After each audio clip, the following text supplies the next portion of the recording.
Bueno, autoridades presentes, invitados, oficiales, cursantes de los dos cursos que actualmente tiene la escuela, damas y caballeros, para mí es un honor estar hoy acá después de la calidad de los expositores que nos han precedido. Yo he tenido oportunidad de escuchar un poquito más en otras exposiciones previas a los tres disertantes de la universidad y realmente han tenido que hacer un esfuerzo enorme para condensar todo lo que saben y lo que tienen para transmitir, igual que la calidad de la exposición del doctor Mena, al que agradezco un montón.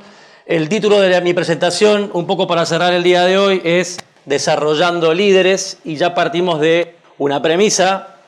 Un poco se discutió si el líder nace o se hace.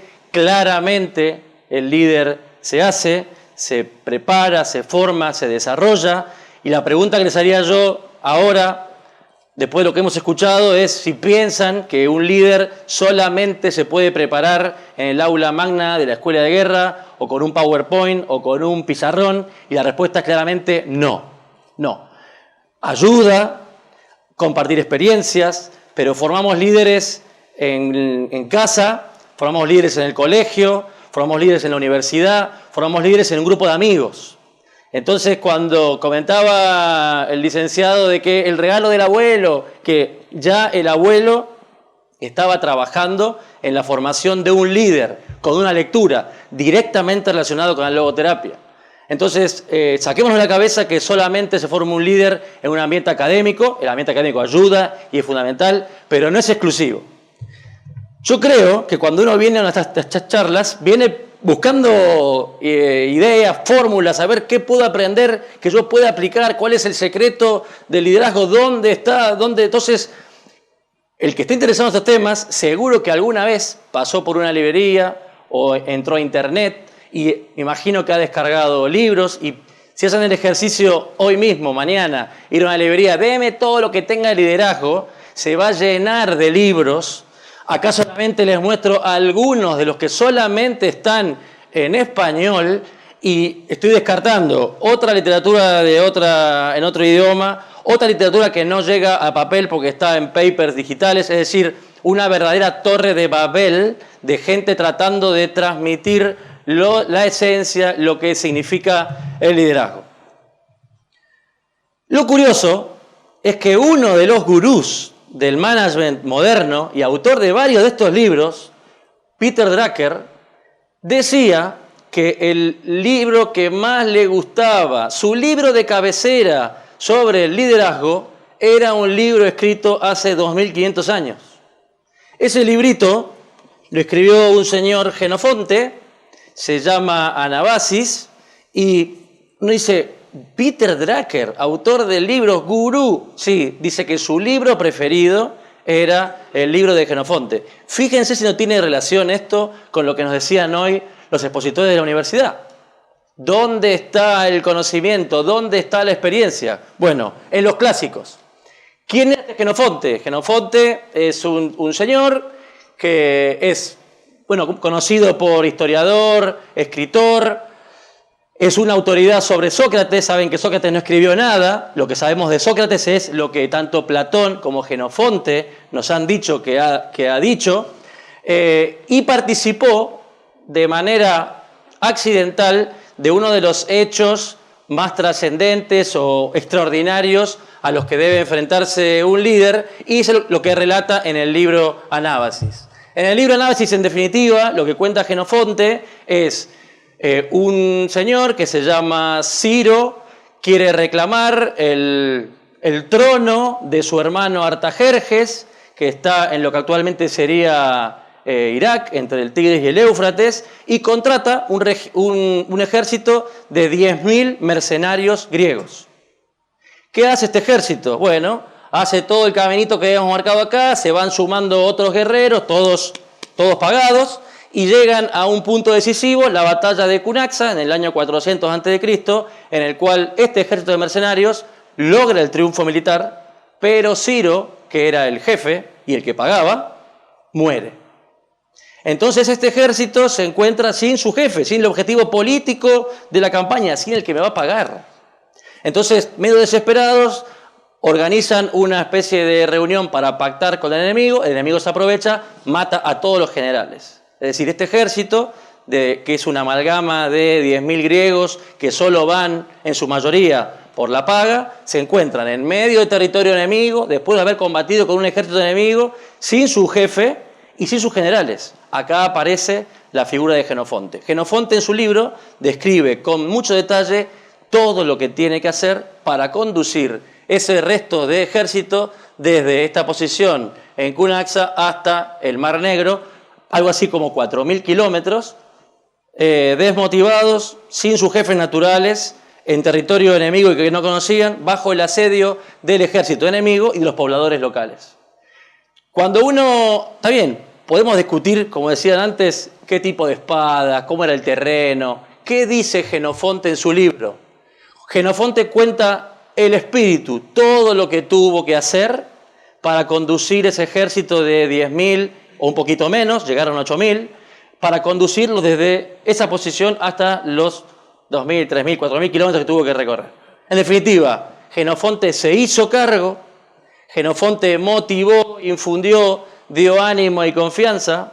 Jenofonte tuvo que adaptarse permanentemente porque su estilo como jefe tuvo que adaptarlo a la situación. No se dejó vencer por la adversidad, demostró siempre coraje y decisión y tuvo que mantener el orden y la disciplina. Entonces fíjense, hace 2.500 años, en un librito que no vale más de 200 pesos, nos está diciendo al menos el espíritu que tiene que animar un líder de hace 2.500 o de hace un año. Nuestro reglamento madre, el RAC 11, el reglamento del régimen del servicio, en su primera página, ¿a quién cita? A Jenofonte.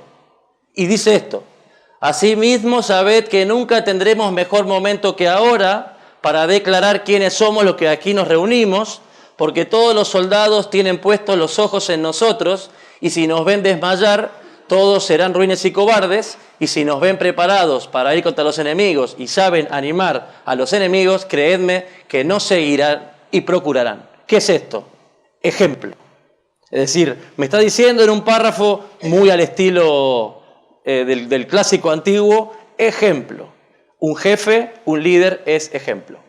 Entonces la primera conclusión que saco de hoy a la tarde es que si queremos desarrollar líderes, debemos conocer las cualidades y actitudes de Jenofonte hace 2.500 años. Hace poco, estuvo hace un par de semanas, dando una exposición acá, el coronel de la Fuerza Aérea de Noruega, coronel Olsen. Él dedicó parte de sus ponencias a analizar un líder, ¿no? El general Horner, durante Desert Storm en el año 91. Lo que no dijo es que tiene un libro escrito sobre líderes y líderes aeronáuticos, que por ser el ámbito de la Escuela Superior de Guerra Aérea me parece muy pertinente. En ese libro no describe tanto las batallas, el armamento, la situación, sino el espíritu que animó a estos 12 conductores que debieron enfrentar situaciones nunca antes vistas. Algunos en la conflagración más grande que ha visto la humanidad, la Segunda Guerra Mundial, y algunos en las conflagraciones más raras que ha visto la humanidad, como por ejemplo la Guerra Fría. Bueno, hace un análisis de cada uno de estos 12 conductores buscando extraer la esencia de cada uno. ¿Y a qué conclusiones llega? Bueno, a un sinnúmero de cualidades y actitudes que estos comandantes demostraron para cumplir el objetivo, para motivar a la gente, para cumplir la misión. Entonces fíjense si no nos suena alguna de estas cosas, porque las vemos a diario: habilidades administrativas, perseverancia, integridad, intelecto, energía, voluntad, confianza, fortaleza de carácter, determinación. ¿Qué es lo interesante de esto? Que no habla de armas, no habla de aviones y no habla de bombas. Habla del espíritu que tuvo que demostrar el conductor para salir adelante. La siguiente conclusión que saco entonces: si queremos desarrollar líderes, debemos estudiar las características de los líderes, en este caso aeronáuticos, del pasado, pero cada uno puede aplicar a su área de especialidad. Otra curiosidad: El profesor, psicólogo, periodista, escritor, Goldman, que bueno, todos lo conocerán mucho por su libro, su idea, su planteo de la inteligencia emocional, que fue mencionada en cada una de las exposiciones que hemos escuchado hasta ahora. Tiene un pequeño paper que se descarga de internet, que se llama ¿Qué hace a un líder? Y en ese paper explica que cuando él analiza los líderes, lo que descubre son 3 factores clave. Un líder debe tener destrezas técnicas, un líder debe tener habilidades cognitivas y un líder debe ser hábil en la inteligencia emocional. ¿Qué es inteligencia emocional? Sin entrar en campos que no me compete y seguramente el doctor Mena me supera ampliamente. Es la capacidad de reconocer, aceptar y canalizar nuestras emociones para dirigir nuestras conductas a objetivos deseados, lograrlo y compartirlo con los demás. Pero va más allá y explica cuáles son los componentes de la inteligencia emocional y son estos 5. Algunos afectan a la persona a sí misma y otros a la persona con los demás. Autorregulación y motivación está claramente, creo que autoexplicado. Fíjense si autorregulación nos le suena a templanza, que nos hablaban a la primera hora de la tarde. Motivación, la motivación es algo que está dentro de uno y no puede ser inflamado de afuera. Yo puedo crear, darle motivos a la gente para que esté motivado, pero es una cuestión interna. Hay una que es entre propia y compartida, que es la autoconciencia, porque es reconocer cómo soy y cómo esta manera en que soy afecta a los demás. Entonces, es tanto autoconocerme y además cómo soy puede afectar a los demás. Y, obviamente, la empatía y las habilidades sociales. Esto que parece que no es aplicable, dice, ¿cómo un militar? Bueno, les mostraría la cantidad de artículos que hay recientes en publicaciones militares que hablan sobre la aplicación de la empatía y la inteligencia emocional al liderazgo militar. Entonces, la siguiente conclusión, si queremos desarrollar líderes, debemos conocer y potenciar la inteligencia emocional. Otro libro muy interesante, descargable de internet, poco trascendente en lo que es difusión, pero muy citado por muchos autores que hablan del liderazgo, es este del general Perry Smith, que se llama Taking Charge, hacerse cargo. Entonces, en este libro, el general muy pragmáticamente, con ejemplos concretos y muy al pie, es un libro muy cortito de leer, muy interesante, él describe algunos de los que él considera fundamentals de un líder. Entonces, fíjense cuáles son los fundamentals. Generar confianza, comunicación, cuidar, visión, mente abierta, sentido del humor, decisivo, educador, intuición. Sentido del humor en un general. Qué curioso. Fíjense, eso tiene que ver con la salud psíquica del líder que nos hablaba el doctor Mena. Pero no se queda solamente acá y va un poco más allá, porque dice que faltan 3 cosas que son más importantes. Un líder debe ser confiable, un líder debe marcar altos estándares de dignidad y un líder debe ser íntegro. Pero va más allá. Dice, un líder debe transpirar integridad. Y usa el término transpirar. Dice, aunque le falte todo esto, lo que no le puede faltar a un líder es integridad. Entonces, fíjense si no tiene que ver con la charla de valores que hemos recibido cuando empezamos las clases de la tarde. Tiene que ver con una trilogía de la clave del liderazgo, que es ser, saber y hacer. El saber y el hacer creo que está bastante claro. Hay que ser competente, hay que demostrar, hay que tener energía, hay que demostrar que las cosas estoy dispuesto a hacerlas, pero sobre todo debo ser. En el ser no solamente entra las habilidades sociales, la empatía, la inteligencia emocional, sino otro cúmulo de valores que yo acá presento como integridad, virtudes y valores, como el compromiso, la honestidad, la autodisciplina, el honor, la lealtad, el ejemplo, el coraje. A veces nos quedamos en las fórmulas. ¿Y cuánto vale el coraje en una fórmula? ¿Cuánto vale el honor en una fórmula? Lo que dice el general Perry Smith es que esto es la marca distintiva de un líder. no lo que sabe o lo que hace. Si queremos desarrollar líderes, debemos cultivar la integridad, las virtudes y los valores. Un personaje muy conocido en la historia aeronáutica argentina, muy conocido, no sé, porque tarde nos damos cuenta de nuestros propios héroes o próceres o precursores, o lo que tuvieron que enfrentar para conseguir cosas. Bueno, es el vicecomodoro Oleza. El vicecomodoro Oleza tenía una idea, tenía que crear rutas con la Antártida y se volvió tan obsesivo con esa idea que llegó a poner en su despacho el mapa de la Argentina al revés para ver la Antártida arriba. Y decían, el loco Oleza. Sí, parecía loco, pero estaba convencido. Él veía el norte a donde quería ir. Bueno, realizó varias operaciones memorables en la Antártida, en épocas en que no había ni GPS, ni muchas ayudas a la navegación. Los que conocen de aviación saben de qué estoy hablando. Y tuvo que enfrentar muchas situaciones adversas.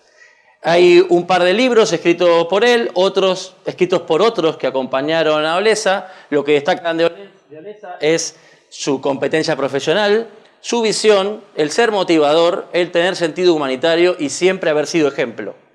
Pero más allá de esto, que podemos buscar definiciones y qué quiero decir con esto, voy a leer lo que un teniente que acompañó a Oleza en esa foto decía sobre Oleza. Dice, vicecomodoro Mario Luis Oleza, loco genial, soñador empedernido, para los subordinados, el sujeto más querible que he conocido. A él lo respeté y admiré por su coraje y su determinación cada vez que asumió la responsabilidad de jefe. Jefe, así, con mayúscula.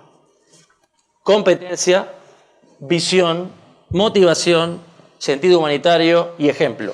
Jefe con mayúscula. Voy a terminar la charla de hoy hablando de un héroe al estilo de Hércules, al estilo de Leónidas, pero que no lo refleja ninguna crónica.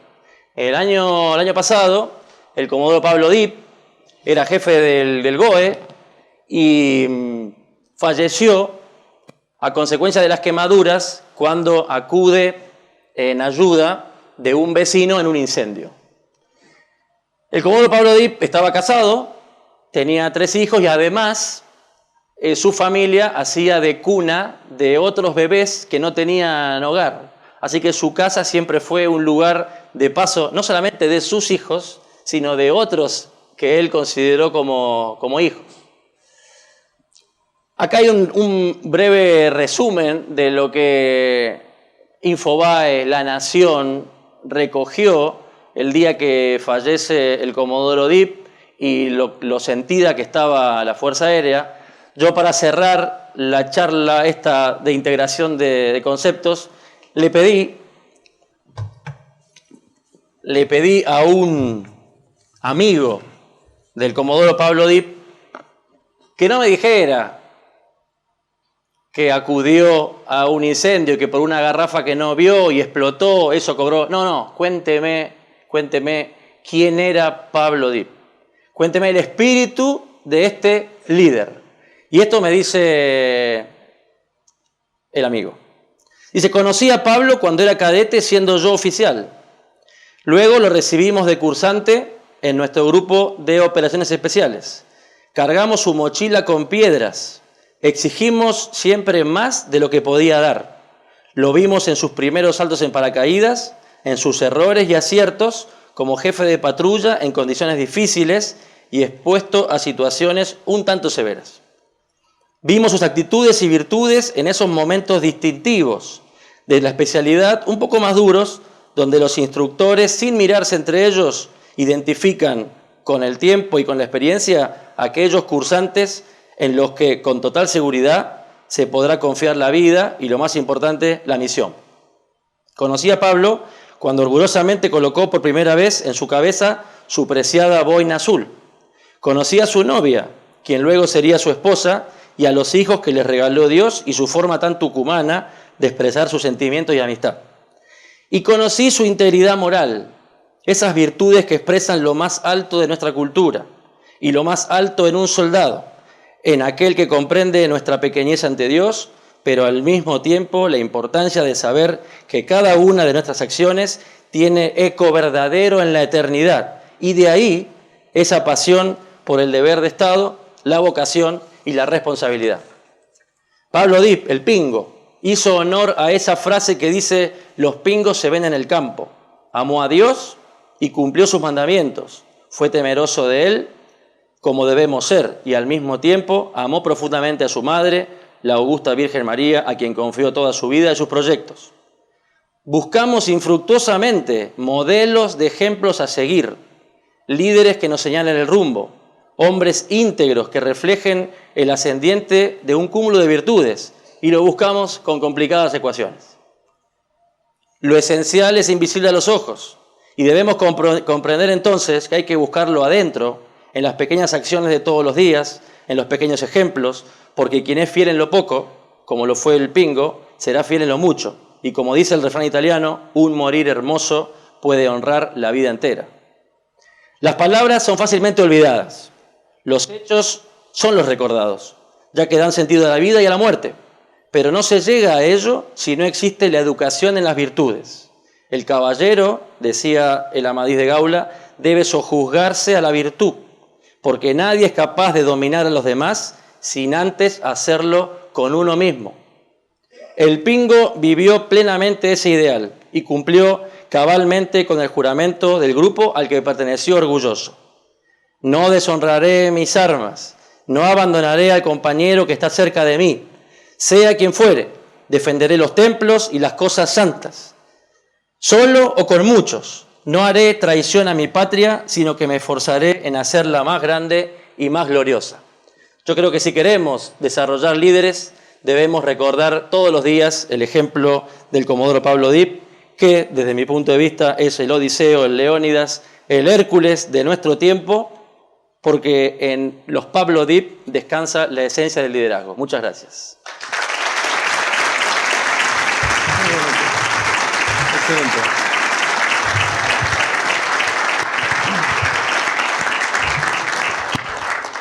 Bueno, hemos quedado muy callados, recordando al pingo que los que lo conocimos realmente nos mueve todo.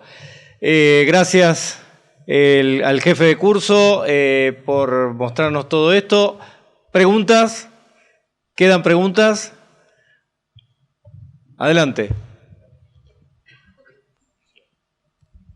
Sí, más que pregunta es un comentario complementando, ¿no? Existe lo que se llama el liderazgo vacante y siempre surge el verdadero líder ante una situación, como fue el caso del comodoro Dip, que fuera de su área de incumbencia profesional no perdió, o sea, vio la oportunidad de liderazgo y la asumió, y hasta le costó la vida, ¿no? Pero bueno, siempre yo hablo del liderazgo vacante, esto es algo que muchas veces no se considera, pero el verdadero líder tiene que estar preparado para esa situación. Esté ejerciendo liderazgo o no, porque en una oportunidad puede darse la situación de que, bueno, tenga que asumir el liderazgo y tiene que estar preparado para eso. O como el ejemplo del libro que presentó el vicecomodoro de FICE al principio, que bueno, le tocó asumir un liderazgo vacante a este hombre que hizo toda esa travesía con un ejército, con todas las situaciones en la adversidad, ¿no? Y bueno, en las empresas, en la vida civil también pasa lo mismo. Tiene que haber, cuando se produce el liderazgo vacante, y no porque falte el líder a veces no reconoce sus propios límites, el verdadero líder tiene que reconocer sus propios límites y hacer su autocrítica, ¿no? Y decir, bueno, y quizá dejar vacante él el liderazgo, ¿no? Que lo asuma el que verdaderamente está en las condiciones de asumirlo, ¿no? Bueno, Jorge, yo aclaro una cosa a tu comentario, más que liderazgo vacante, yo diría, voy a tomar las palabras del doctor Mena, cuando hablaba de el para qué más del por qué.